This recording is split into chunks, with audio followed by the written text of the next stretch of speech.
또 자꾸 느닷없이 재미도 없는 늙은 두룡 신현재입니다. 또는 루팡의 신현재입니다. 원래 루팡이요, RUFN이라고 루판이에요. 그런데 어차피 사업하는 김에 세상을 한번 훔쳐보자 해가지고 루팡이라고 등록을 했었어요.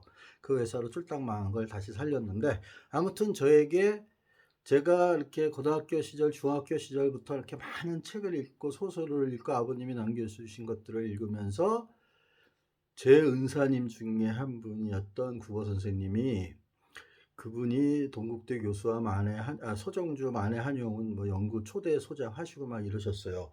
그분이 쓴 시집인데, 이거는 그 내린천길은 그래도 한글과 한문을 병기했어요. 근데 이거는 한문과 한글을 병기하지 않던 시대의 시집이었습니다. 요 두 권을 제가 재출간할 겁니다. 시집으로서요. 제 시집과 함께. 그래서 이 윤석선 선생님이 정말로 대단하신 분이세요. 시를 보면은요, 막 릴케 냄새가 막 나고요. 그 다음에 뭐 보들레르도 약간 납니다. 실존주의나 그 당시에 그 키에르 케고르나 토스토예프스키나 그 다음에 누구냐, 저기 그 실존주의 샤르트르, 까미 뭐 이런 사람들한테 한참 많은 영향을 받으셨을 때 썼던 시예요. 미당 서정주 시인이 우리나라에서 친일파 실파 얘기하지만요, 다 만들어진 얘기고요. 그 당시에는요, 그 누구냐, 이광순이, 그다음에 최남선이, 이런 애가 진정한 의미의 친일파였죠. 미당 서정주 시인께서는요, 단 한 번도 변명을 안 하시고 가신 분이세요. 미당이라는 게 무슨 뜻이냐? 안일미 집당이에요. 그래서 나는 아직 집조차 이루지 못했다, 자기 세계조차 모르지 못했다라는 그 겸손을 뜻하는 의미의 시옷이고요. 그분의 시는 정말 우리가 어렸을 때는 많이 시집에서 나왔는데 요즘은 마치 친일파로 물려서 안 나오지만, 우리나라가 낳은 시인 중에서 몇 사람을 꼽으라 그러면 제일 꼭대기에 서정주 시인이 있고요, 윤동주 시인이 있고, 한영훈 시인이 있고, 그 다음에 정지홍, 이육사 뭐 이런 시인들이 있습니다. 그리고 그 밑으로 김남존이 뭐니 쭉 있는 거고요. 그 밑으로 가면 또 신잘자 시인이나 뭐 이런 시인들이 있습니다. 예, 저의 같은 삼가신을 쓰시는 분이 신달자 시인이신데 많이 늙으셔서 이제 좀 그러시더라고요. 요것도 저희 스승이 쓰신 거예요. 님의 침묵 전편 연구. 아주 대단히 수준이 높은 책입니다. 명저 중에 명저고요. 이게 만일 국립도서관에 있다면 어쩔 수 없지만, 없다면 기증할 생각이에요. 선생님 거를 다 재출간하고요. 이게 님의 침묵, 이게 또 한 권의 책입니다. 예. 윤석선 그 시인님은 미당 서정주 시인이 추천해서 이렇게 된 분이고요. 사모님이 돌아가신 그 몇 달 동안 미당 선생님하고 많은 얘기를 나누셨었어요. 제가 국어 시간에 도스토옙스키의 책을 읽다가 걸리고 데카메론을 읽다가 걸려가지고, 신현재 너 뭐 할까 해가지고 이제 그 선생님이 오셨어요. 그래서 딱 보니까 데카메론을 제가 읽고 있고, 도스토옙스키가의 그 형제들을 읽고 있으니까, 카라모조프가의 형제들을 읽고 있으니까, 그런 책이면 내 수업 시간에 읽어도 돼 하고 가셨어요. 수업하시다 말고 가셔서 밑에서 이렇게 소설 읽다가, 또 저도 이게 그래도 저 제자인데, 그래서 이렇게 덮었어요. 그리고 수업 동안 멀뚱멀뚱 있다가 끝나고 나서 데카메론 다시 읽고 막 이랬습니다. 그리고 가끔가다 대성중고등학교로 가면서 그 선생님하고 이렇게 같이 이렇게 걸어갈 때가 있었어요. 그때는 제가 그래도 좀 젊었을 시절이어서 걸을 수 있었던 때입니다. 걸어가면서 막 문학적이나 시나 소설에 대해서 많은 얘기를 했었어요. 그 선생님을, 지금 강원도에 계시는데, 아무튼 국립도서관에 이런 책들이 다 있다고 하니까, 근데 재출간해서 조금 더 멋있게, 예를 들면은 마루야마 마사오나 이 사람들도 재출간되고, 그 다음에 예를 들면은 이 미셀 푸코의 광기의 역사 같은 것도, 미셀 푸코가 정말 전설적인 인물이 되는 그런 책이에요. 근데 더럽게 어렵습니다. 일반 사람은 읽지 마십시오. 도전도 하지 마십시오.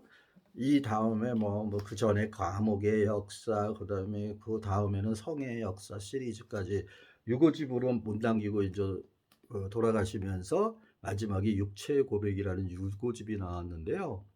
정말 인류가 낳은 최고의 그 초천재 그 사람이라고 하면 프랑스 하면 최고가 누구냐? 미셸 푸코예요. 많은 사람이 프랑스 혁명, 토코빌 이런 거 얘기하지만요. 토코빌도 물론 프랑스가 나온 위대한 사람입니다. 나폴레옹은 독재자였지만 프랑스 혁명의 정신을 유럽 전역에 퍼뜨리고 한 거예요. 그래서 그 단신이었던 나폴레옹이 그 컴플렉스를 극복하기 위해서 그 대관식이나 이런 거 할 때요. 나폴레옹 그 밑에다가 탁자 같은 걸 하나 놓게 하고 그 위에 딱 씁니다. 그리고 왕관을 쓰고 쫙 둘러요. 그래서 이제 말 타고 그림을 쫙 이렇게 달리는 그 사진이 나폴레옹이 이렇게 모자 쓴 게 있잖아요. 그림이요. 그게 이제 나폴레옹이 야 침공하자 저기 박살내자 하고 딱 이제 산으로 올라가는 길에 딱 꼭 정상에 왔더니 이 산이 아닌가벼 한 겁니다. 그래서 다시 내려오면서 다른 산으로 올라간 겁니다. 근데 거기도 가니까요. 그러니까 저 산이 맞는가벼 하고 다시 돌아갔다고 합니다. 그런 아재 개그가 옛날에는 있었답니다. 그런데 이런 관계 역사는 도전을 하셔도 안 되는데 여기에 보면 이규현 옮김이라고 돼 있어요. 저는 이규현 씨가 옮기는 것은 믿고 봅니다. 정말 뛰어난 번역가입니다. 그리고 오생근 교수가 감수했대요. 왜 또 생근인지 이름을 그건 부모님의 죄죠. 자신의 죄가 아니라 부모님이 그렇게 줬으니까 우리 때는 부모님이 져주면 평생 갑니다. 오생근 씨가 감수하신 건데요. 정말 이걸 다 이해했는지는 잘 모르겠어요. 그런데 아무튼 번역에 관한 한 이기현 씨는 제가 몇몇 인정하는 몇 분이 계세요. 김남금 씨나 이런 몇몇 분들이 있는데 그 중에 한 분이세요. 근데 제가 프랑스어를 못하니까 그냥 그러려니 보는 겁니다. 그게 영어로 번역이 돼 있는 것들은 내가 확인을 할 수가 있는데 프랑스어는 저게 글자구나 이 정도예요. 그래서 샹숑하시는 분들이 대단히 부러울 때도 많습니다. 미셸 푸코요. 베냐민과 함께 이 80년대와 90년대를 관통했던 최고의 석학이었고요. 이 미셸 푸코 다음에 그다음에 베냐민이 나중에 발견이 되면서 발굴이 되면서 베냐민 열풍이 90년대에 불었고요. 2000년대는 지그문트 바우만이 최고입니다. 그분의 고독을 잃어버린 시간을 한번 보시면요. 이 사람이 정말 어마어마한 사람이라는 걸 아실 겁니다. 돌아가셨는데 90몇 세에 돌아가셨는데 그 지그문트 바우만의 액체 근대나 유동하는 공포, 그다음에 감시 사회는 로봇 뭔가 이렇게 다른 사람하고 같이 쓰고 이런 게 많습니다. 그리고 그분의 책들은 제가 우리나라에 번역된 건 거의 다 사서 읽었는데 아무튼 정말 인류가 다시 나오기 힘든 그런 진보 지식인이자 또한 인류를 너무 사랑했던 분이에요. 그러니까 아간벤이나 이런 사람들이 후대로 나와서 이제 도래하는 공동체 이런 거를 벌거벗은 삶 이런 거를 쓰고 이랬어요. 그래서 아간벤보다도 사실은 더 위에 있는 사람입니다. 그리고 이 바우만은 하버마스하고 정도만이 바우만하고 비견이 돼요. 그래서 하버마스가 한마디 하면은 독일 사람들은요 찍소리 못합니다. 메르켈도 하버마스가 한번 땅 야단치면은 네 선생님 하는 정도의 사람이 하버마스예요. 그 사람이 공론장의 형성, 공공담론의 이동 이런 책들을 많이 썼습니다. 어렵습니다. 도전하지 마십시오. 아유로 이런 것도 쓰고 계셨어요. 그 하버마스를 우리나라에서 제일 많이 연구를 해서 대가가 사실은 김우창 교수예요. 그런데 해필 그 덜 떨어진 그 경향이나 이런 데다가 글을 올리셔서 좀 안타깝기는 해요. 그분의 글들은 정말 주옥 같습니다. 이게 뭐요? 욕을 하는 게 아닙니다. 옥주자, 구슬주자에 옥자에 주옥입니다. 이거를 젊은이들은 한자로 줄여서 욕으로 쓰기도 한답니다. 요즘에는요. 예. 그래서 이 광기의 역사가 푸코라는 사람이 얼만큼 위대한 석학이었는지를 말해주는 건데 푸코는 이런 식으로 두 종류의 길을 갔어요. 한 종류로는 글을 썼고 한 종류로는 그 꼴레주드 프랑스 강의라고요. 세계의 석학들만 주로 서서 강의할 수 있는 최고의 명강의들입니다. 칼 세이건도 거기서 했었고요. 리처드 도킨스도 거기서 강의를 했었고 그랬어요. 그런데 푸코가 강의하면요. 프랑스가 디비집니다. 그 강인실이요. 근데 푸코는 막 그 생명관리의 전쟁이나 사회를 보호해야 된다. 그 영토, 주권, 인구 이런 걸 강의하면서 막 그런 얘기를 해요. 여러분들과 많은 대화를 나누고 싶은데 좀 외롭다 나는 막 이런 얘기도 나오고 막 그래야 생명관리 전체의 탄생은요. 그래서 푸코가 그런 강의를 하면서 누구의 무슨 책을 에서 이런 걸 인용했다 하면은 그 책이 다음날 베스트셀러가 됩니다. 프랑스 전역에요. 그래서 그런 얘기까지 돌았던 거예요. 바게트 빵보다 더 많이 팔리는 게 광기의 역사라 그랬어요. 프랑스 애들이 뻥이 심합니다.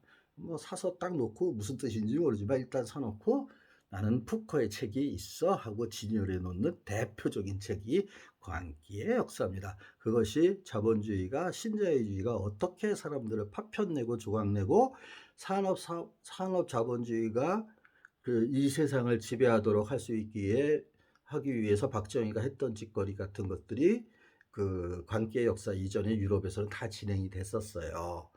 그래서 뭐 나환자들을 저기 소록도에 갖다 처박게 하고 이런 게 박정희가 한 일입니다. 다요. 제가 어렸을 때는 그 나환자분들이 많이 했어요. 그래서 그분들 중에서 황하운인가 아니지 지금 생각이 잘 안 나는데 그 시인이 그 나환자였었는데 그분이 시집을 낸 것도 있어요. 그리고 이청준이에요. 글 쓰는 재주로는 이문열도 뛰어나지만요. 이문열보다 더 위에 있는 사람이 이청준이에요.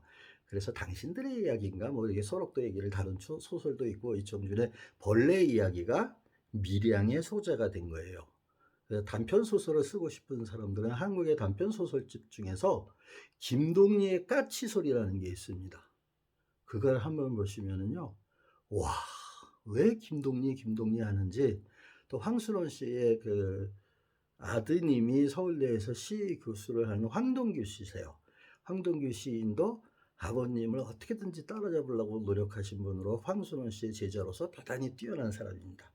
우리가 청록파 시인을 할 때 조지훈, 그 다음에 박목월, 또 한 사람이 저희 연대 교수였던 조지훈 씨였고 그분이 근데 박목월 씨였구나. 근데 제가 1학년 때 박목월 시인이 연대 교수를 관뒀습니다. 헷갈리네요. 조지훈이었는지 박목월 씨였는지 헷갈립니다. 그 청록파 3인 중에 한 사람이었는데 연대에서 했는데 그런 분들이 윤동주의 시비가 연대에는 있어요. 그 백양로 끝에 가서 옆으로 가면은 왼쪽으로 가면 윤동주 시비가 있거든요. 그런 윤동주 시인 같은 시인으로부터 배운 사람들입니다. 그게 황동규 시집이에요. 우리나라 시인 중에서는 미당 서정주를 뒤를 잇는 아주 그런 위대한 시인이세요. 예, 그런 분들이 많고 저는 기영도까지는 인정을 합니다. 정말 천재였거든요. 그런데 그 다음부터는 뭐 시들이 이제는 디지털 시대니까 누가 시 있습니까? 서정시라고 하면은 보지도 않는데요. 예, 저희 그 스승님이 그런 서정시, 미당 서정주의 수제자로서 정말로 대단하신 분이었는데 전두환 때문에 정말 고생하셨어요. 아무튼 그런 우리나라의 근현대사가 있답니다. 이쪽 문학 쪽에도요. 예, 감사합니다.